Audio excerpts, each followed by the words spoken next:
Hello again, it's Doris Branker. The purpose of this video is going to be food for thought. I love that expression, food for thought. Things you should consider when selecting a coding position. And this might be for those of you that are new in the industry, that are trying to just break into the industry, even though, listen, realistically, we're a lot less selective when we first start because you really just want to get your foot in the door. You don't want to wait for that perfect opportunity that fits all your needs and suits all your needs so long that you let your skills expire in the process. Or it could be those of us who are already in the industry and either considering a change or adding another specialty or something of the sort. So some things I really want you to consider to really just ensure you have a happy and prosperous career. Before I start, I do want to thank you all for the amazing feedback. I mean, wow, it's just awesome. Thank you so much. The amazing feedback on the last video. I was just trying to help and I felt like mission was accomplished. I do apologize because I accidentally broke a rule, so I apologize, AAPC. Someone, I guess, asked for my contact information or my schedule or something, and I answered that question in the post, and the video got deleted because of that. So I apologize. If you do ask me questions in this comment box, I will answer you, just unless you ask me one of those questions that might lead to the video getting deleted. Just understand that if I don't answer your question, I'm not being evasive or dismissive in any way. I'm trying to not get the video deleted, so the information I'm trying to share that's helpful gets done. I am looking to work with the AAPC. I've been asked to maybe do a similar video, and I'm happy to do that and support, but I'm all about trying to get the information that I think is valuable to you out to you, so you can maybe avoid some of the headache that I see coders have, that I've had as a coder, but that I even continue to see to this day. So I made a couple points so I don't totally forget and get too off track. So the first one is going to be role and scope. So when you're interviewing, you should go to an interview with questions, because just as they are trying to decide whether or not you're the candidate for them, you also need to ensure that whether they're a candidate and their company has something that you're wanting to work for.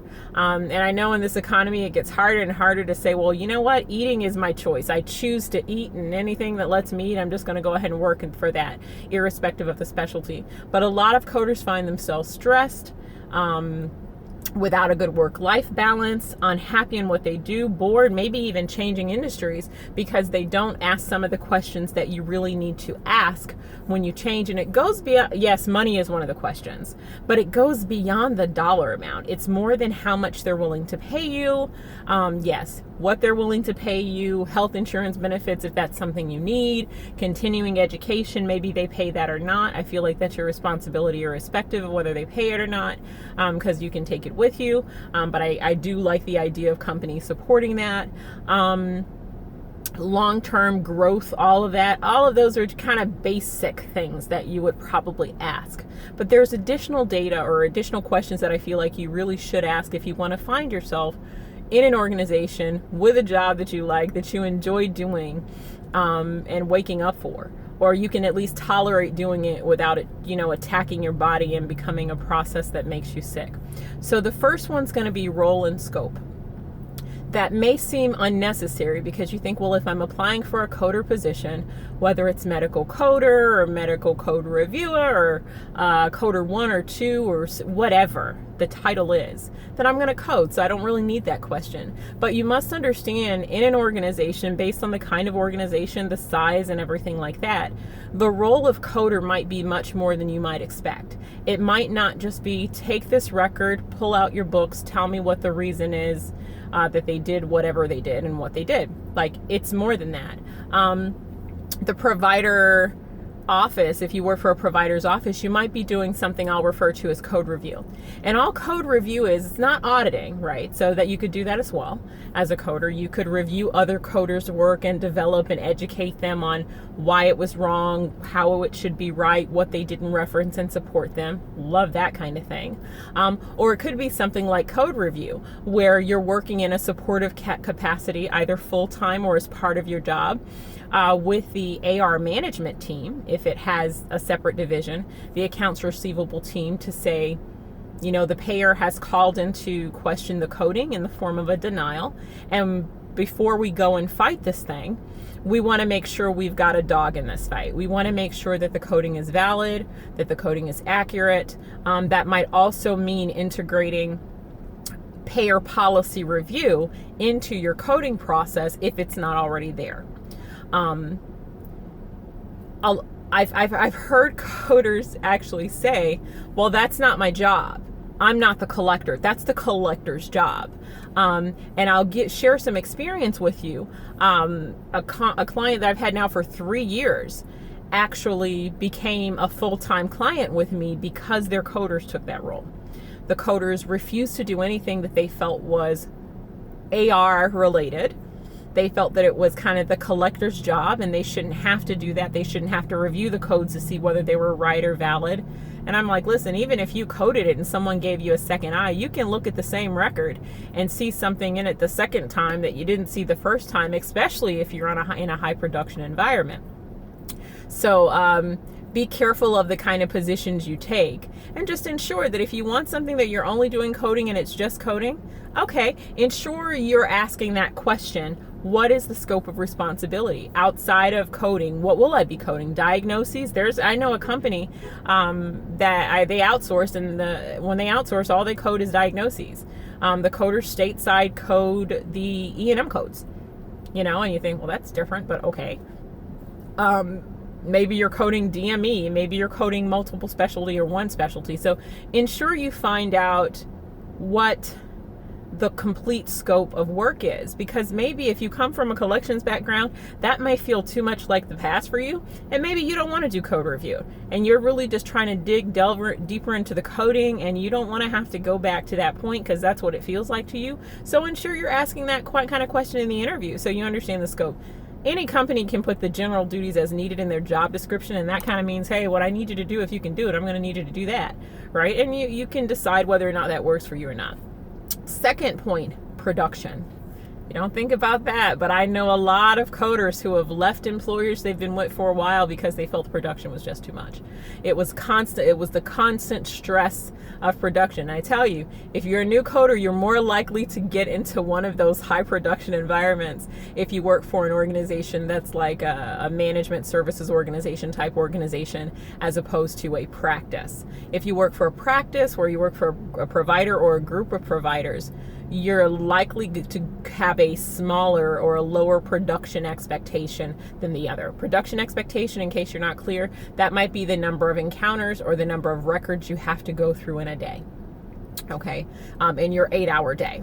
And that's another thing. How much time do they give you?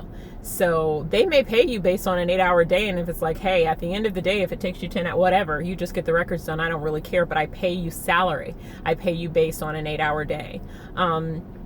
Another thing to consider along that line is overtime involved. So if you're a salary coder, you might want to know, like, if you know, okay, I've got to code 300 records a day in an 8-hour day, but I'm slower and it's going to take me 10 hours. It's going to take me 12 hours, or I know it's whatever. It's going to take me a certain period of time. You need to maybe do the math to see if it's worth it for you, because the dollar amount, the salary might look good, but when you divide it by the number of hours required for you to do the job, maybe it doesn't look as good as it did before. So something really to think about. In a group practice, oh yeah, hurricane. Sorry, I just saw a person with a hurricane shirt. I love the U.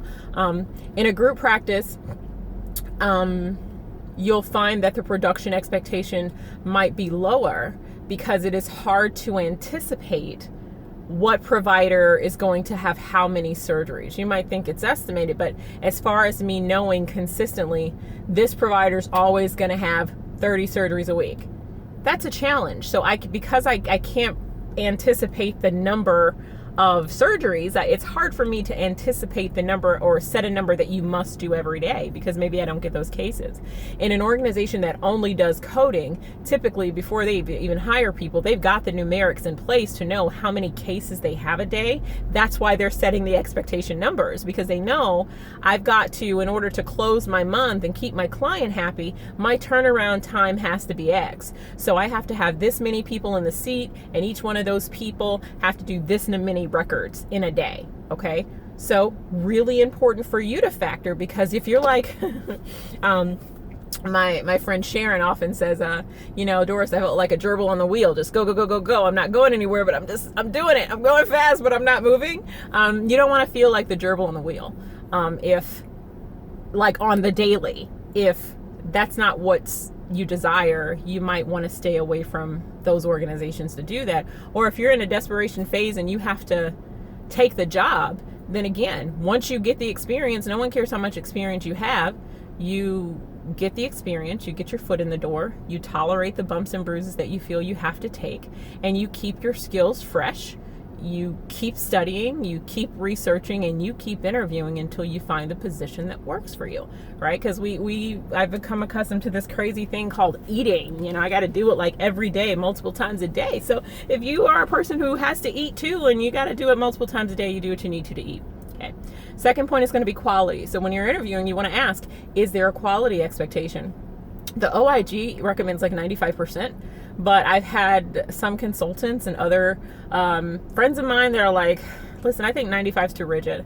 I think if it's 90, if it's 92, that, it's probably good, especially if you have a high production number, because, it's hard to do 95. I don't know an organization that has a 100% expectation for quality or accuracy, because I don't have a Jesus complex, and I don't think we're all able to make mistakes. It's just what happens. To err is human. So I'm pretty human. I'm really human. I make a lot of errors. Not really, but I do, but anyway. So from a quality perspective, you want to ask, because you don't want the stress of getting a job only to fear losing it because you think the quality expectation is too high. I've never heard of someone having a 98%, but that could be a thing as well. Along the lines of quality, you want to ask from an educational or support standpoint. What kind of support do you have? If you work for a small practice or an organization where you're coding for the providers or groups that do the services directly, there's kind of not a middle person, there's no corporate office, there's no organization. You work for Dr. So-and-so's office or whatever institute, and it's just for those providers. You might want to find out, what is your support system? Sometimes a lot of coder support system is like the coder next door.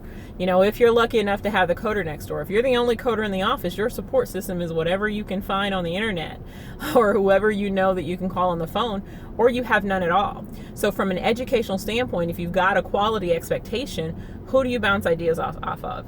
When you get an error, what kind of feedback do you get?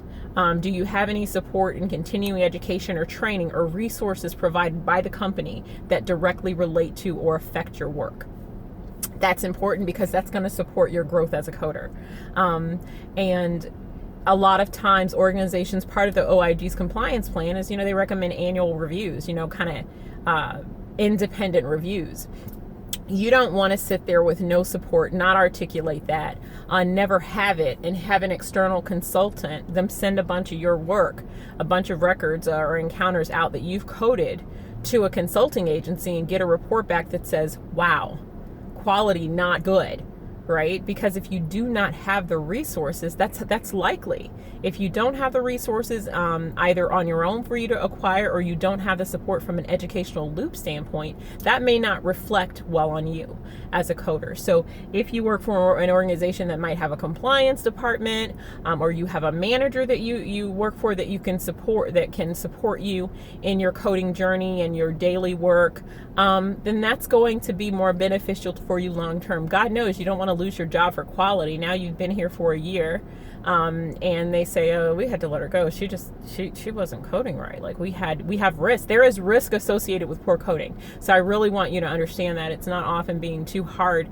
trying to be hard on you unnecessarily. These providers have huge risk associated with poor quality coding, because maybe they've gotten reimbursement they're not entitled to, and someone's got to pay for that. So even though they're directly responsible for it, you're not not absolved from that responsibility, especially if you code to the claim. Quite the contrary. So another thing you want to ask is it remote or on site? right? And this is a huge thing. I know some coders who say, I would never want to work from home. And I think at a certain point in my career, I've worked from home a few times in my own business and then for companies. And the first time I worked at home, it was for myself because I was trying to break into the industry, but I couldn't give up my full-time job at the time, was not ideal. It was not easy. I'm a mother, and my toddler didn't understand that mommy was working, and she wanted to play, and she wanted juice, and she wanted whatever. So it was difficult. And the idea of you being at home, I had to condition my family and loved ones to understand that although I'm in the physical place of our home, I am working. So calling me to ask me what I'm doing is kind of crazy because I'm working, So the first time I worked from home, it wasn't ideal. I kind of mastered it a little bit after that, but there were some bumps and bruises that I had to get along that path. So really be honest with yourself when you look at a position and whether it's remote or not. Sometimes remote also means you may not have the same kind of support system that you would have if you worked on site. Like I can't go over to someone and say, hey, walk me through this. I'm stuck with this. Can you help me with this? Because I'm in my home and they may be in theirs, or they may be at a corporate office in another state. And just be really honest with yourself as to whether or not you feel it's something you can do. If you're a person who needs silence or seclusion and to focus and concentrate, and you live in a household that's not conducive to that because maybe you live in a house of noisemakers, remote may not be ideal for you. So you might choose, if it has an option, to work on site, or you might want to avoid those because if it's going to affect your work, you can't tell your boss after they've reviewed your quality, well, my quality is poor because I'm having a real hard time concentrating at home, or it's really loud, because there's not going to be much sympathy because you lived in your home before you applied for the job and you knew what that environment was like. So if it was a challenge for you, you shouldn't have taken the job. You were clear on what the expectation was there. So being remote or on site, and also find out if it's remote, what is the flexibility? Do they require that you work from this time to this time and sign on to your computer? Or does it have the flexibility where maybe you can say, today I'm going to start my schedule from this time to this time, and on Wednesday I'll be able to work until this time. So that is a big thing. Even though, don't make the mistake, some companies offer remote opportunities, but they are rigid. You must be signed into your computer. You must be processing. I've known companies to run hourly production reports. So a good way for you to get nice and fired is to think, oh, I'm at home and no one's watching. An effective organization, I've always been a proponent for remote coding because I think in a responsible person, it's awesome work-life balance. But in a person that's not responsible, it's a huge source of waste for organizations. So the way to circumvent that is to have a process in place for managing and monitoring employees. I've recommend companies use a remote as an incentive process. Like if you're here, you do what you're supposed to do, how you've done it, you've kind of consistently kept your numbers, whatever, in line with your quality, then give your employees an option to work at home, right? So if they need to have a work-life balance or something goes on, then they've done well enough. You've proved yourself to be a person that I don't have to micromanage. I'm not into micromanaging. I feel like if I have to micromanage you, you're not a good fit in my organization because it's just too much to do with me standing over you watching what you're doing. So huge proponent of it, but you want to ask whether or not there's flexibility, because some of them are not. You may still have to be signed in at 8, work through 5, do your production, all of those kind of things. You just get the benefit of doing it in the comfort of your home. Some of the challenges I've also heard is because I can't see you. If you are working from home, I can't see you. I can't see any of my employees, right? None of them that work for me. So when it comes to you standing out and from a growth perspective, especially if not managed properly, you might not find your trajectory to be great because like they can't see. It's like out of sight, out of mind. You get a check. I know you work because you're getting a check every couple weeks or week or month or whatever the cycle is, but I can't see you. So when it comes to promotion and who's good and who should we consider promoting, sometimes the growth opportunities are a challenge when you work remotely. Not outside of the realm. There are people that get promoted all the time that work remote, but again, just know that is a challenge you may potentially face if you are remote. Also, specialties within an organization, right? So if you decide, oh, I got a job at a gastroenterology practice and all they do is gastroenterology, that's not bad. You can specialize in gastroenterology. The AAPC has a lot of specialty certifications as well. What that means for you though, if the position doesn't work out, if the providers retire, if they sell, whatever the situation might be, is your experience now is gastroenterology. That's not bad if you do continuing education. When you do continuing education, look inside and outside of your specialty, right? Because what if I need a gastroenterology job and I just lost my job and there's no gastroenterology positions? You still have to eat, right? Right. So if you can easily transition to another specialty, it helps. So it might be, yeah, I've been working in GI, but I get continuing education and I've gotten them in multiple specialties and I've gotten them in your specialty that I'm interviewing for. And this is something that I know about that. And these are the kind of procedures I'm used to kind of seeing in that, or I've had exposure with in that particular specialty. The numbers of specialties in an organization is super helpful to you. When you're thinking about your career, think about your resume. Keep your resume in mind. So if your organization added another specialty, that's now 2 specialties that you can do. And they add another, that's 3 specialties. Whatever specialties are in an organization, maybe you get bored. One of my clients has ED and they're like, the ED, like I want to do something besides ED. I don't want to do ED anymore. Well, I have a client that actually has like 9 subspecialties. Specialties or subspecialties. So yeah, I want an organization like that because now that I have experience with the employer, I don't have to restart with another employer. I don't have to restart my benefits. I don't have to relocate. I still work from home, whatever the position is, whatever the circumstances are. You now get to learn another specialty. So from a resume perspective, it shows both longevity as well as the versatility in your skill set. Right? So working with and for an organization that has multiple specialties is great. This might be something like a pain office. My former employer and they were client turned employer, they had orthopedics, and inside orthopedic, they had orthopedic spine, sports medicine. They added a pain management doctor. They have physical therapy. They had DME. And then they ended up adding a hand surgeon. They also had a podiatrist that did foot and ankle orthopedics as well as some podiatric branches. So it's really important for you to not to think about the number of specialties, because even if you don't code all of those now, it gives you exposure, it gives you experience. And if you can pull and tie the collection part of that, therapy is one of those things that's great from a collection standpoint because there's so many rules and there's limits and there are things that have to track that a lot of other specialties don't have to worry about. Like they're not going to say, hey, you've had too many, stomach biopsies or too many knee scopes, but they might say, okay, you've exceeded the number of therapy visits. Now you've got to have this modifier. You've got to follow this process. So again, tying to the collections process is often awesome. Process for deficiencies. One of my favorite quotes is, insanity is doing the same thing and expecting a different result. I love to, especially if it's something that frustrates you, that adds something to your work process, and it's another step I have to do now because of this issue. It's really great if you have a process for identifying what an issue is and working with the appropriate department or organization, person, provider, manager, whoever. You have some way to report up the issues and deficiencies that you're finding that are frustrating you in your job.